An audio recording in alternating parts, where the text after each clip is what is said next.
bienvenida, encantada de tenerte con nosotros. Doctora en Psicología Clínica, especialista en Psicología General Sanitaria y en Psicología Educativa. Bienvenida, es un placer de verdad para nosotros tenerte aquí en la sección de Un Café Con. Ahora sí, después de todo lo que hemos pasado, por fin te tenemos con nosotros. Pues oye, muchas gracias y por fin, ¿no? Después de tantas olas de COVID, que nos podamos juntar a tomar aquí este café. Mira, nos gusta empezar siempre esta sección sabiendo un poquito más de vosotros, que nos abráis un poco las puertas de vuestra vida, y esto nos gusta hacerlo con una pregunta que es la siguiente, ¿quién es Silvia Álava? Uy, no es una pregunta muy fácil. Bueno, ya lo has dicho, que soy Silvia Álava, que soy psicóloga. Fíjate, yo creo que unas cosas que me caracterizan es que yo creo que desde siempre, más o menos desde bien pequeña, he querido dedicarme a esto de la psicología.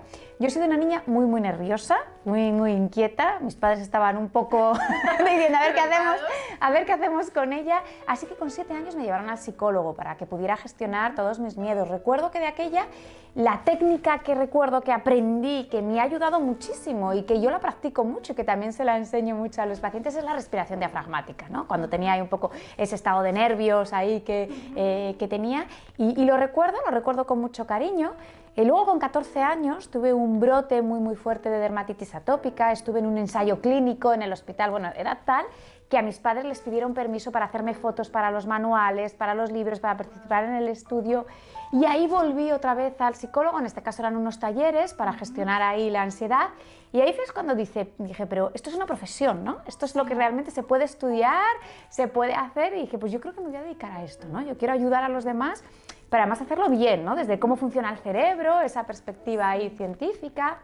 Reconozco que también tuve mis dudas, porque llegó un momento en el que me acuerdo que muchas de las personas que me rodeaban me decían, pero si tú tienes nota, ¿no? Si tú eres lista, ¿por qué no haces medicina? Es que de aquella en psicología se pedía muy poquita nota, y es muy típico. Yo decía, no, es que yo lo que quiero es ser psicóloga, es que a mí no me interesa, yo sobre todo lo que pensaba, digo, es que a mí no me interesa abrir a las personas, me interesa abrirlas de otra manera, o sea, trabajar desde dentro, pero no... Quiero trabajar con las emociones, con los pensamientos, con la persona así de forma íntegra, no tanto ahí un poco ver las vísceras. También es verdad que dudé si hacer periodismo, porque a mí reconozco que los micros me encantan, ¿no? Las cámaras aquí.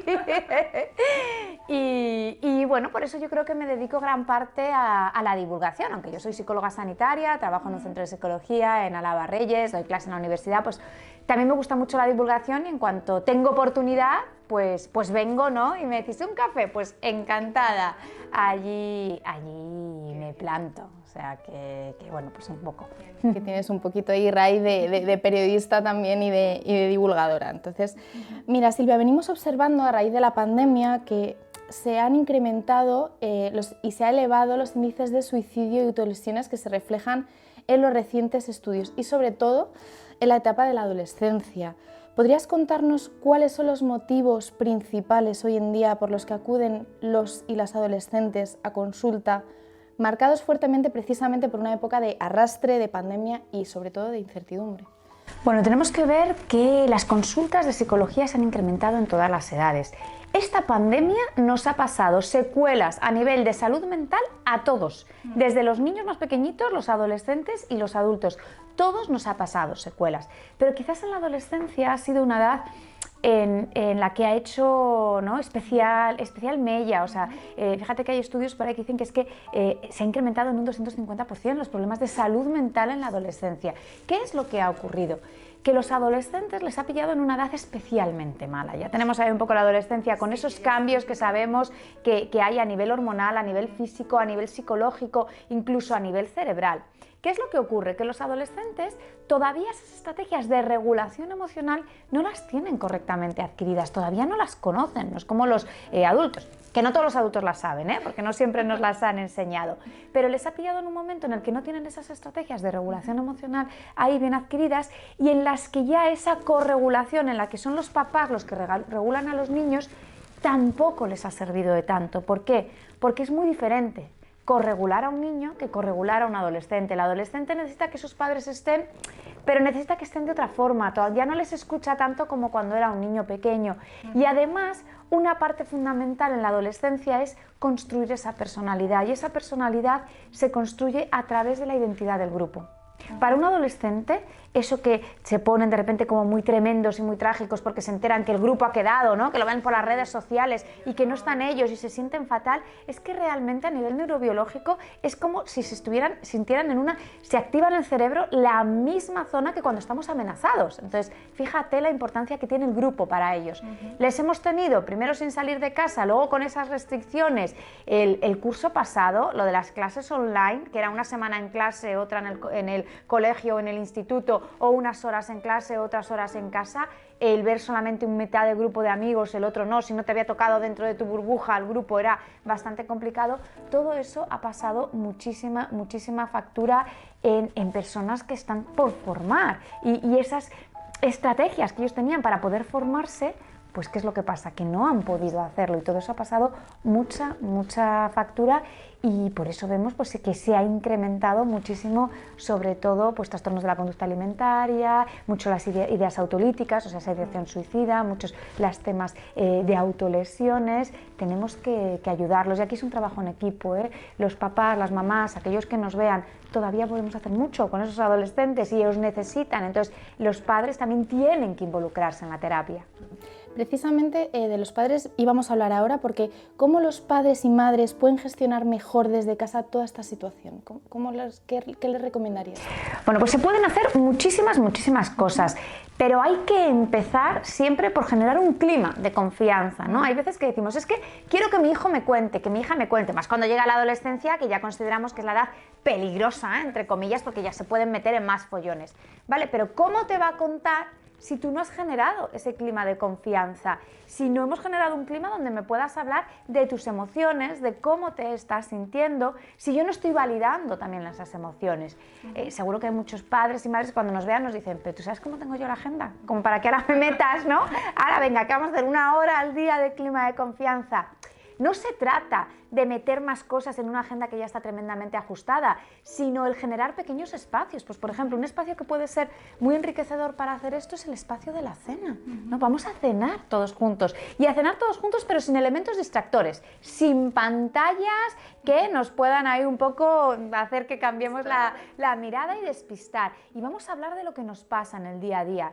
Y los primeros que tenemos que hablar de las emociones, de cómo nos estamos sintiendo, somos nosotros, los adultos. Eso no significa que les tengas que contar tus preocupaciones de adultos, porque no dejan de ser niños, no dejan de ser adolescentes, no dejan de estar en otra cosa, pero sí que vean que tú expresas cómo te estás sintiendo. Luego, en primer lugar, siempre generar ese clima de confianza.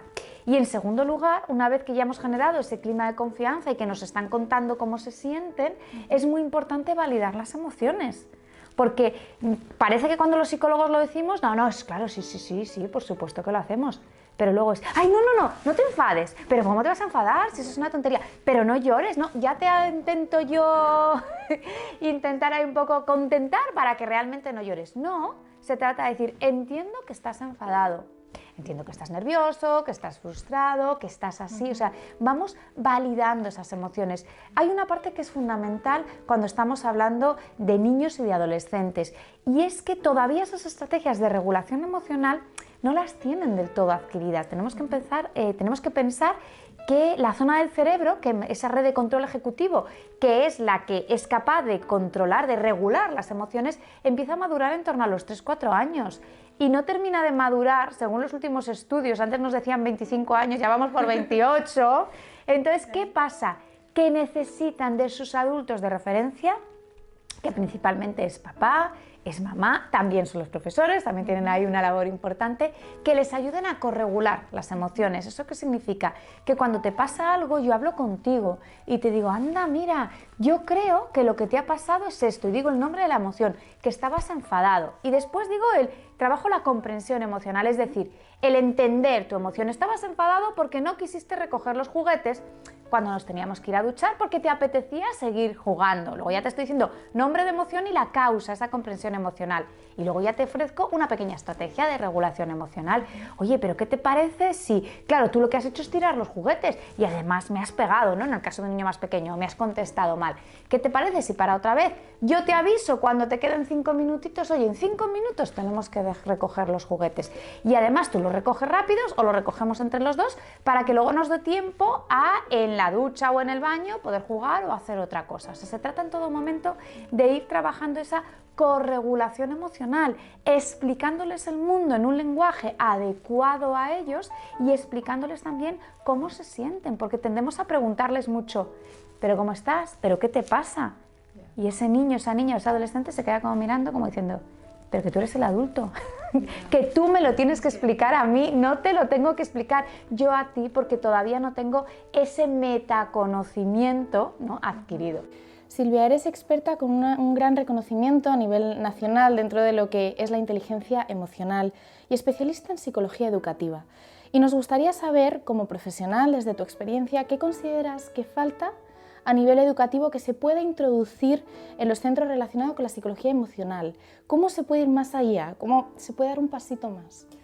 Bueno, yo creo que todavía falta incluir la educación emocional en las escuelas, en los colegios, en los institutos. Si bien es cierto que cada vez hay más colegios, más institutos que son conscientes de la importancia que tienen y van pidiendo y van haciendo este tipo de formaciones. Al final, ¿qué es lo que pasa? Que si nosotros enseñamos a los niños y a los adolescentes a identificar correctamente las emociones, es decir, a saber qué es lo que están sintiendo ellos, lo que siente la persona que tiene delante, a entender que todas las emociones son buenas, que no existen las emociones malas, que las emociones nos dan información de que nos ocurre algo y que tenemos que perder el miedo a bucear y leer la información que nos da esa emoción, a comprender por qué ha ocurrido una emoción, cuál es la causa, la consecuencia, qué ha hecho que yo me comporte de una determinada forma, porque a veces detrás está una emoción que he sentido que no he sabido gestionar o que le está pasando a la persona que tenemos enfrente, para terminar enseñándoles a regular esas emociones, es decir, en lugar de ir en automático en la vida de yo reacciono según me voy sintiendo, sino me paro y voy respondiendo según yo creo que lo tengo que hacer, ¿qué es lo que va a ocurrir? Bueno, pues que van a mejorar muchísimo, pero es que es una inversión también a nivel de salud mental. Estamos diciendo que la salud mental la tenemos bastante afectada, tanto en niños, en adolescentes, en población adulta. Esto sería como invertir en una especie de vacuna emocional, en plan, si yo te estoy dando esas herramientas y estas estrategias de regulación emocional, cuando en un futuro a ti te ocurra algo, ya vas a saber, ya vas a contar, ¿no? Ya vas a tener un kit, por así decirlo, de emergencia básico para saber cómo te tienes que enfrentar a esas situaciones. Por eso yo creo que es importante que esta educación emocional se vaya incluyendo, que cada vez se está haciendo más en las escuelas. Mira, Silvia, la autonomía es uno de los aspectos más demandadas en determinadas etapas vitales de los niños y niñas, y sobre todo esto precisamente habla tu cuento, ¿no? de Dani quiere ser mayor. ¿Podrías contarnos un poquito más sobre él? ¿Cómo surgió la idea de Dani quiere ser mayor? Bueno, pues la verdad es que me llamó Mercedes y me pareció un proyecto muy bonito, los crecicuentos para ir abordando, bueno, pues diferentes etapas evolutivas por las que van pasando los niños y para que sobre todo los papás puedan entender cómo ayudarles. Los niños pasan por una edad muy bonita que es yo solo, yo a mí, ¿no? Porque quieren sentirse mayores, quieren hacer las cosas. ¿Qué es lo que pasa? Que a veces los adultos pues vamos con mucha prisa, tenemos ahí poca paciencia, hay muchas cosas que hacer y es, no, que esto nos lleva mucho tiempo, que hay tal, ya te lo voy haciendo yo. ¿Y qué ocurre? Oye, que esos niños y esas niñas que al final luego se vuelven cómodos, luego, pues entonces ya no me lo haces, ¿no? ¿Qué es lo que ocurre? Que incide directamente en su seguridad, en su autoestima, al final luego ellos van y ven que el resto de los niños saben hacer las cosas y ellos no. Entonces lo que queríamos era promover precisamente eso, ¿cómo hacemos para poder enseñar a los niños a ser autónomos, a ser seguros, evitar esa sobreprotección? Por eso, por un lado, tenemos el cuentecito, ¿no?, para los niños en los que Dani se va dando cuenta de ese sentimiento de orgullo, de satisfacción cuando consigue hacer las cosas, pero por otro lado esas pautas para los padres, para las madres, para que sepan exactamente cómo hacerlos, de ir exigiendo en cada momento qué es lo que puedes hacer en cada edad, qué es lo que tengo que pedirte, ¿no?, lo que sí que puedes hacer, entendiendo que hay dos variables que son súper importantes, que necesitamos tiempo. ¿Por qué?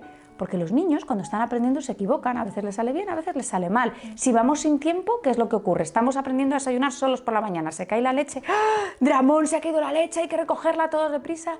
No, se nos ha caído, lo vamos a limpiar, tú me ayudas a limpiar, el próximo día lo hacemos con más cuidado, pero para eso necesitamos tiempo. Y necesitamos paciencia, mucha paciencia, y siempre calcular el tiempo que tu hijo o que tu hija necesita. no el que nosotros consideramos como adultos, que el problema muchas veces que tenemos cuando estamos trabajando esa autonomía es que quiero que lo haga rápido y a la velocidad que yo necesito. Es que esto no funciona así. Tú te tienes que amoldar a la velocidad que tu hijo o que tu hija puede hacer, porque no lo hace adrede y no va despacio y no se empieza a entretener, mira, un pelito, un no sé qué. No, es que es así por la edad que tiene, no lo está haciendo adrede para fastidiarte a ti. Ya.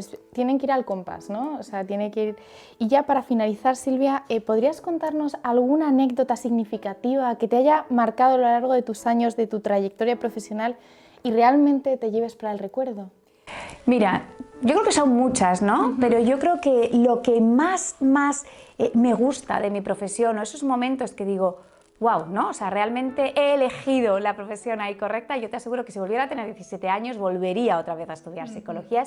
Cuando me llama, a cabo de unos años, un paciente, ¿no? Pues recuerdo, por ejemplo, un chico que me llamó, que habíamos diagnosticado de TDAH, habíamos trabajado con él desde muy chiquitito, con 8 años. Claro, yo como ya llevo 21 trabajando, el día que me llamó y me dijo, Silvia, es que soy ingeniero, ¿no? Es que quiero que sepas que soy ingeniero, que me acuerdo de ti, que todas esas estrategias que me ayudaste cuando tú eras pequeñito, ¿no? Cuando yo era pequeñito, que me ayudabas ahí un poco para probar los exámenes en el colegio, para no meterme en líos con los amigos, que los he seguido haciendo en la carrera, que ahora soy ingeniero, ¿no? O otra chica que me llamó porque la enseñé a gestionar unos miedos cuando era adolescente y me dijo, oye, que todas esas técnicas que yo ya no estoy yendo contigo, pero que sepas que he acabado la carrera, que las he utilizado para mi primera entrevista de trabajo y que tengo trabajo, ¿no? O sea, cada vez que recibo ese tipo de llamadas es como esa sensación de wow, ¿no? Me he dedicado, esto es, ¿no? El ver que puedes ayudar a las personas y no solamente que las ayudas mientras están en terapia,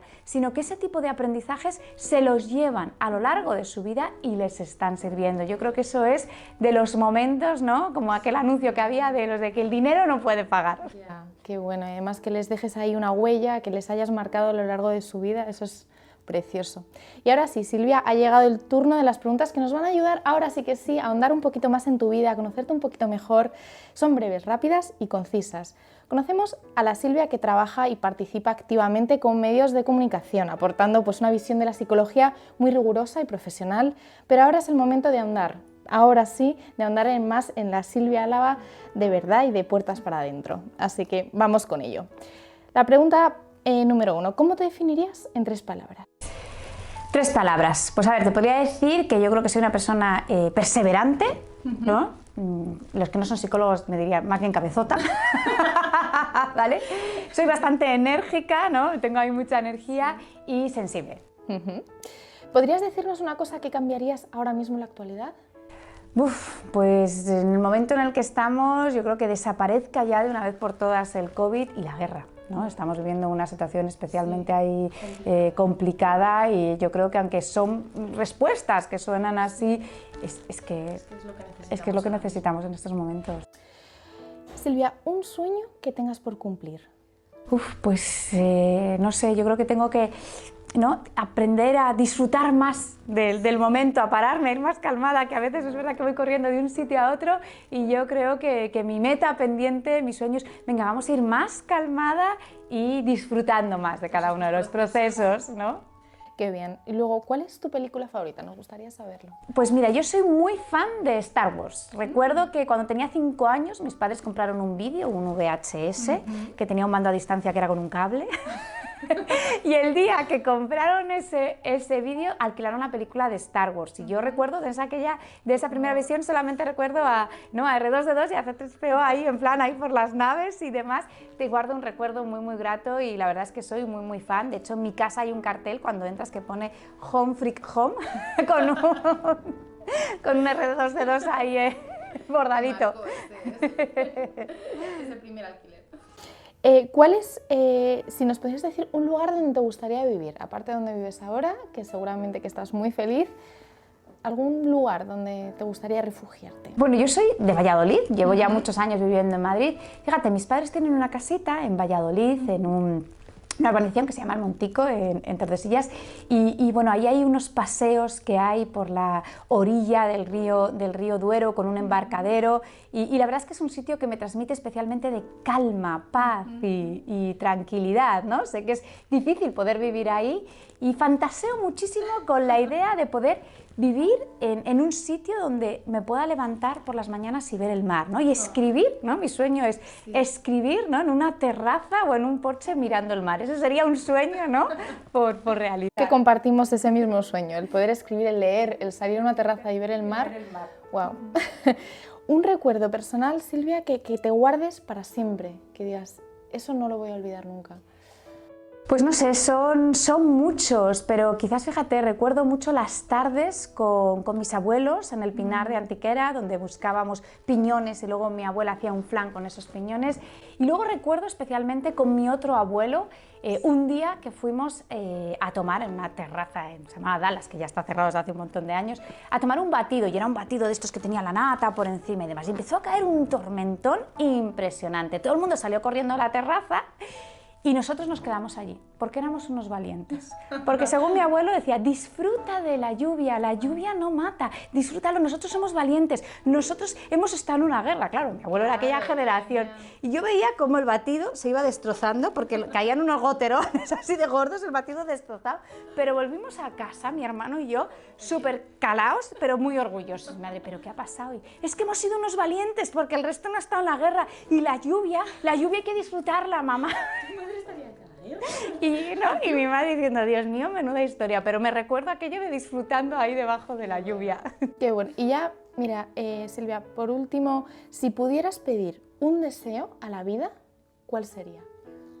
No sé, ya hemos pedido antes que acabe la guerra y el COVID, ya tenemos ahí bastantes... Pero ahora un deseo que digas, un deseo a nivel profesional, creo que no te quedan ya muchos, pero si alguna meta por alcanzar, no sé si algún libro o algo. Pues fíjate, yo lo que le pido a la vida yo creo que es salud, ¿no? O sea, yo es verdad que no tengo muy buena salud, acuso ahí épocas de estar un poquito más complicada, entonces yo opino que a mí si la vida me da salud ya trabajamos, ¿no? Para conseguirlo. Al final el resto de cosas es cuestión de ponerle esfuerzo, de ponerle interés, también de ser realista respecto a los objetivos que nos marcamos, pero yo creo que con salud se pueden conseguir gran parte de las cosas, porque cuando la salud falla y el cuerpo no responde, ahí ya es que no hay forma de seguir, ¿no? Por mucho que quieras o que tengas una meta, un objetivo de un libro, un proyecto y demás, si el cuerpo te dice que no, no hay por dónde agarrarlo. Pues muchísimas gracias, Silvia, hasta aquí hemos llegado, gracias por haber venido, por habernos presentado Dani quiere ser mayor, por habernos trasladado esa humildad, esa energía que tienes, que nos transmites y por esa profesionalidad y sabiduría que nos has dado en cada una de tus respuestas. Gracias y esperamos verte muy pronto. Pues oye, muchísimas gracias.